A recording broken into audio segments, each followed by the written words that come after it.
Bom dia pessoal. Galera, é, vamos para uma breve e rápida análise dos mercados de cripto, certo? Especialmente o Bitcoin, para nós tentarmos manter atualizada aquela visão, aquela leitura que a gente estava fazendo no gráfico nos últimos vídeos, perfeito? A gente, no gráfico semanal, como vocês podem ver, a gente continua tentando recuperar essa linha pontilhada por várias semanas. Ela, na verdade, não chegou a ser perdida, mas a gente está costurando ela. E como vocês podem ver, o preço tenta se manter acima com algumas rejeições, depois tenta se recuperar, não consegue. E por incrível que pareça, a semana passada, por exemplo, inclusive, ela tentou subir, ela fechou abaixo da linha pontilhada e essa semana está tentando se, começando a semana agora, é claro, tentando se recuperar para voltar a ficar acima dessa linha pontilhada, que é essa linha de suporte especial que nós traçamos aqui neste canal amplo, que marca especialmente o início do bull market de verdade, quando nós conseguimos romper estes fundos aqui nessa região, que eram os fundos do bull market. Quando a gente finalmente conseguiu romper essas regiões aqui do fundo, foi quando a gente criou essa linha de suporte, certo? E a gente tem tentado recuperar essa linha pontilhada desde então, e desde que nós não percamos ela, ou seja, desde que a gente não rejeite nela e comece um novo pivô de baixa, a gente por enquanto está tranquilo, ainda sem. A gente não pode bater o martelo que é um bear market, inclusive quando o Bitcoin fez essa queda aqui, muita gente bateu o martelo que era o bear market, e nós estamos já há 2 meses andando de lado e por enquanto o bear market não começou, perfeito? Por isso que é bom esperar por confirmações. Quando a gente vai olhar o nosso squeeze momento semanal, importantíssimo, a gente tem ele ainda em aliviando, né? Tá aliviando no ritmo devagar? Tá. Eu gostaria que ele aliviasse mais rápido, igual aconteceu aqui, por exemplo, certo? Você vê que a gente tem uma tendência bem clara, se você traçar uma linha de tendência aqui, de um alívio rápido. Isso é praticamente um triângulo, enquanto que aqui a gente ainda não teve um sinal ainda de enfraquecimento real da baixa, apesar do histograma já estar vermelho escuro. Por enquanto a gente não teve ainda, porque o preço está andando de lado, certo? Sem uma definição clara. Quando nós vamos olhar o diário, a gente, como eu tinha dito para vocês anteriormente, a gente tem uma região aqui 0,618, que vai ser a retração da queda que iniciou aqui, neste momento, quando o preço perdeu este fundo anterior. Se a gente perde o fundo, ele toca nele como resistência e faz um pivô de baixa. A retração máxima dele, dessa região, dessa queda, é 96.300. Eu tinha feito um vídeo anteriormente, a gente tinha conseguido romper essa região. A gente fez uma esticada de alta, fizemos um fundo mais alto e abrimos espaço para romper essa resistência completa. E agora a gente veio testar, a gente está vindo testar o que antes era uma resistência, dessa vez como suporte, certo? Por enquanto o movimento está bonito. Eu não esperava mesmo que ele conseguisse romper de cara esse 0,618 Fibonacci, porque se ele rompesse de cara, ele ia encontrar o 100 mil logo de frente, e isso aí faria com que o preço rapidamente perdesse a força. Ele nem precisou chegar muito perto, 98 mil já apareceu venda o suficiente para fazer o preço retornar e vir buscar por uma região de suporte, certo? Se a gente for desconsiderar por um momento aqui só essa Fibonacci, para a gente poder ter um gráfico mais limpo, o que a gente vê no gráfico de 4 horas especialmente, é literalmente a formação de um fundo mais alto. A gente tem formações de fundos mais altos, perfeito? Por enquanto, a gente ainda continua no padrão que tem maior probabilidade de a gente voltar a testar os 98 do que a gente perder esse fundo anterior aqui, certo? Apesar de que a segunda-feira começou mal, a gente pode verificar essa força do preço traçando uma retração de Fibonacci da alta, né, da onde o preço encontrou aqui seu apoio até onde ele foi. E nós temos que a retração máxima que ele pode chegar é literalmente o ponto onde a gente chegou agora. E então a gente espera que o preço forme nessa região um fundo mais alto. Se ele não conseguir manter essa região de 93, ele vai vir buscar novamente um apoio nessa linha amarela em 90, certo?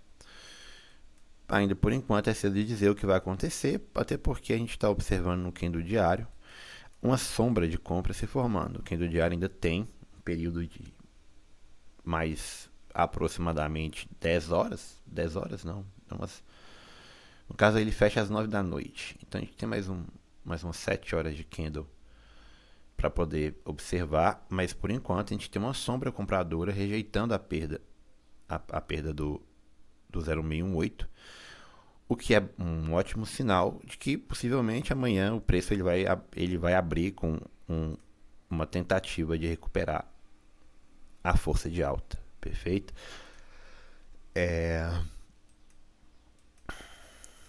O squeeze momento do gráfico diário já está um tanto confuso, ele não está dando sinais claros igual já em outros momentos deu, certo? Então, como ele está um tanto confuso, eu prefiro não utilizá-lo agora como um parâmetro de análise. Prefiro ver as médias. Como é que as médias estão? A média de amarela, de amarela que é a média de 70, a média de 50 e a média de 600 estão começando a se entrelaçar, o que é característico de um momento de acumulação lateral. Então as médias vão se aproximando cada vez mais e começam a se entrelaçar. E por enquanto a gente está um pouquinho distante, então isso indica pra gente que pelo menos no gráfico diário a gente tem uma força de alta se formando, que fica muito evidente, até porque a gente tem vários fundos aqui nessa região, aliás, eram resistências, né, que agora estão se transformando em suporte. Então a gente tem várias regiões aqui, entre 91 e 90, e o preço está se apoiando acima delas, querendo dizer pra gente que a tendência dele ainda é continuar subindo, mesmo que muito timidamente, certo? A gente também, no Bollinger Diário, a gente tocou exatamente no meio da banda de Bollinger, e enquanto a gente conseguir segurar acima dela, a tendência é o preço continuar empurrando ela para cima, fazendo pressão para ela continuar subindo, certo? Mas essa análise até o momento agora, né, 8 minutos de vídeo, a gente está focado, se vocês percebem, num tempo menor. Então a gente está preocupado por enquanto aqui se o preço vai ou não conseguir tocar os 100 mil. Só que toda a nossa batalha, como vocês puderam ver no vídeo anterior, ela vai se... As batalhas mais relevantes do preço, as mais importantes, vão acontecer na região de 100 mil, aonde nós temos a confluência de várias médias e indicadores, certo? Como ainda estão, aparentemente o preço ainda está um pouco distante dessa região, por conta dessas rejeições constantes que está acontecendo aqui na média de 70 do gráfico semanal, então vamos manter nossas análises um pouco mais curtas e um pouco mais didáticas, focadas no curto prazo, e esperar que a gente rompa finalmente essa média amarela que, como nós podemos ver, ele não conseguiu fazer de novo, mais uma quarta, essa é a quarta tentativa de romper, não conseguiu. Então o preço do Bitcoin está realmente sofrendo uma pressão de venda absurda, ou talvez o que está acontecendo na verdade seja uma pressão de compra que está muito fraca. A verdade é que a gente tem um clima geopolítico que não é favorável para ativo de risco, sabe? A gente tem vários metais subindo, ouro, prata, cobre, todos disparando. A gente tem mercado de ações do S&P 500 também, que é em máxima histórica. Acho que esse aqui não. A gente tem um mercado assim tradicional e os metais todos em alta, e o Bitcoin ainda considerado um ativo de risco, até porque quem investe no mercado tradicional não está acostumado com 40% de queda. Geralmente isso é considerado um ativo ruim para eles. Eles não olham o prazo longo, eles especulam, né, na alta do Bitcoin. Isso afasta um pouco o capital, especialmente em momentos em que nós temos o presidente dos Estados Unidos fazendo declarações que provocam guerras comerciais e atiçam guerras até mesmo militares. O mercado ele fica um pouco tanto preocupado com o que pode acontecer, então ele evita alguns ativos. O Bitcoin é um dos ativos que o mercado tem evitado. Obviamente que a gente está falando evitando, ele evita especular na alta de curto prazo, mas isso não quer dizer que ele evita acumular por longo prazo. Só que a diferença é que os especuladores de curto prazo muitas vezes estão alavancados e eles muitas vezes movimentam um volume de capital maior do que quem está comprando no spot, guardando para o futuro. E por isso que a tendência do Bitcoin muitas vezes somente nos interessa em gráficos longos, como mensal e como semanal, certo? Desde que a gente pode até, por questões didáticas e de mera curiosidade técnica, observar os tempos gráficos menores, só que a verdade é que os tempos gráficos menores eles são um tanto irrelevantes para nós que temos interesse em um gráfico longo, em uma alta de grandes períodos, ou seja, para quem está interessado em acumular, comprar e acumular, porque simplesmente acredita nos fundamentos do ativo, certo? E para quem faz isso, a melhor plataforma que existe é a plataforma do Oracle, justamente porque ela é criada para esse objetivo. A gente não faz trades de curto prazo aqui, a gente não está interessado em fazer você ficar milionário em 2 meses, até porque quem está interessado nisso geralmente está interessado somente em você tornar ele milionário em alguns meses, com indicações de plataforma de trade. Aí você se vincula nas plataformas do cara, paga taxas para ele, faz grandes trades, só que quando você perde dinheiro, você perde. Ele não. Mas quando você faz dinheiro, ele ganha. O que é o sistema perfeito para você ser enganado. Quem tem interesse em construir patrimônio em bitcoins ao longo do tempo, que tem interesse em comprar a bons preços com o seu capital semanal disponível para aportes semanais, a melhor plataforma que existe é essa. É o do Oracle. E a gente já está na fase, mais uma vez, a gente entrou na fase agora, mais uma vez, de acumulação. A gente entrou mais uma vez na fase de economizar dinheiro.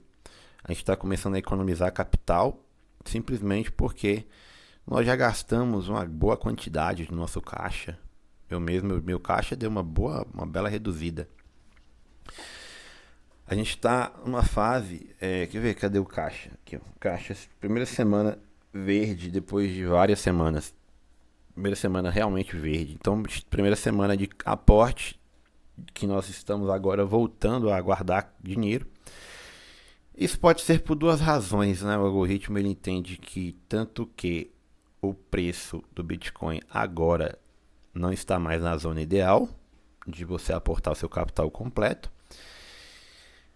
Ele pode, as razões matemáticas para isso é simplesmente porque existe uma queda que está vindo, então a gente tem que guardar capital para isso, ou porque você já comprou o suficiente nessa queda e agora a gente precisa observar o mercado, porque possivelmente o Bitcoin vai entrar em zonas em que a gente vai poder começar até fazer vendas. Isso significaria se o Bitcoin chegasse nos preços mais altos aqui, até mesmo vendas a gente poderia começar a fazer.